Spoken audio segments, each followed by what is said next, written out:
చేశానమ్మా.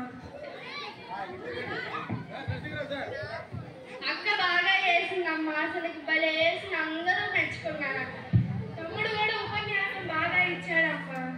ఏ ఉపన్యాసం ఇచ్చాడమ్మా? దేశభక్తి గురించి స్పీచ్ ఇచ్చాను, ఫస్ట్ వచ్చాను.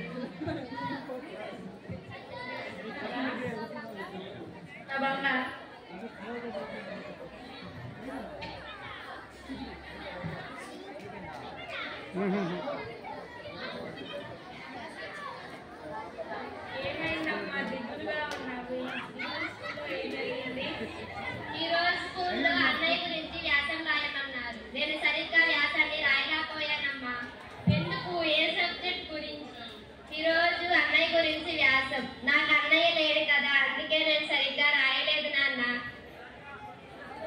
నువ్వు ఆడపిల్లవైనా నిన్ను మగపిల్లవైనా చూస్తున్నాను కదమ్మా. ఎందుకమ్మా దిగులు పడుతున్నావు? వెళ్ళి చదువుకో.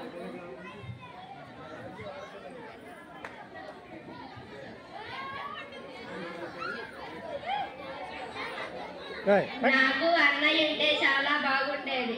అందరికీ అన్నయ్య ఉన్నాడు, నాకు అన్నయ్య లేడు. అన్నయ్య ఉంటే చాలా బాగుండేది. అన్నయ్య అన్నయ్య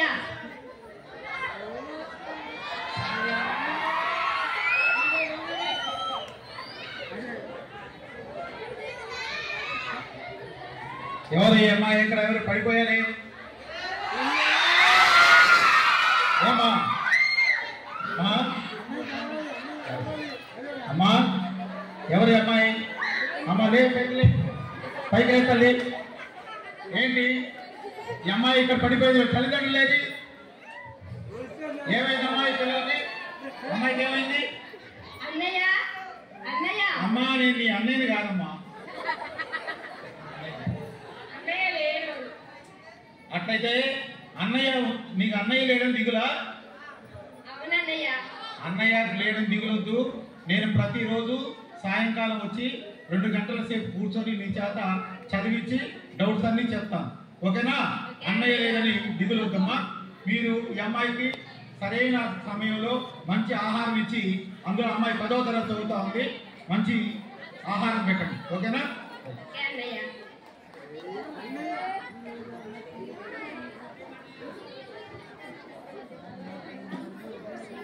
3 నెలల తర్వాత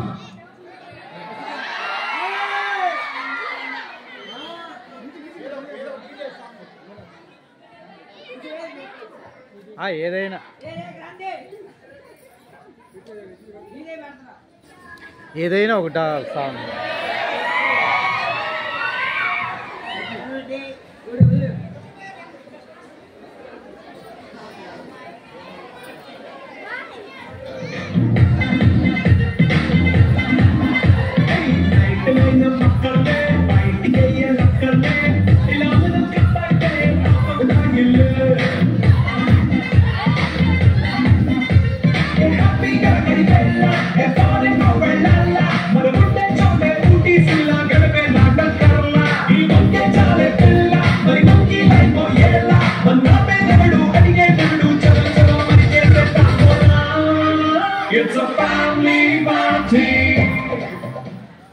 ఏది అమ్మాయిలు? ఏది బాగా హుషారుగా ఉన్నారు? ఏది అమ్మాయి? ఏది ఏమైంది? 10వ తరగతి రిజల్ట్ వచ్చినాయా? చాలా ఆనందంగా ఉన్నారు. ఏంటి నీకు ఎన్ని వచ్చినాయి? 510. 510. 550. 550. నీకెన్ని? 565. 565. Very good. మంచి మార్కులతో సాధించారమ్మా. మీ తల్లిదండ్రులేరి?